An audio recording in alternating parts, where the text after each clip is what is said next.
Hi. So నాకు చాలామంది message పంపించారు లైక్ ఇప్పటివరకు జరిగిన అన్ని సీజన్స్లో విన్నర్స్ లిస్ట్ ఒకసారి షేర్ చేయండి అని. సో ఇప్పటివరకు మొత్తం 7 సీజన్స్ కంప్లీట్ అయ్యాయి అండ్ ఇంకొకటేమో బిగ్ బాస్ ఓటీటీ కూడా వచ్చింది. లేట్ చేయకుండా ఇక మొత్తం విన్నర్స్ లిస్ట్ ఒకసారి చూసేద్దాం. Bigg Boss season 1 winner Sivabalaji.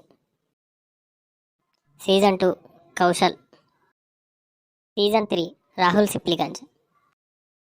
Season 4 Abhijeet. Season 5 Sunny. Season 6 Revanth. OTT Bigg Boss winner Bindu Madhavi. Season 7 winner Pallavi Prashanth. And ఇప్పుడు ప్రజెంట్ జరుగుతుంది సీజన్ 8. సో వీళ్ళలో మీ ఫేవరెట్ ఎవరో ఒకసారి కామెంట్ చేయండి. నా ఫేవరెట్ అయితే అభిజిత్. ఈ వీడియో నచ్చితే లైక్ చేసి కామెంట్ చేయండి అండ్ ఇలాంటి వీడియోస్ కోసం ప్లీజ్ సబ్స్క్రైబ్ చేయండి. Thank you so much.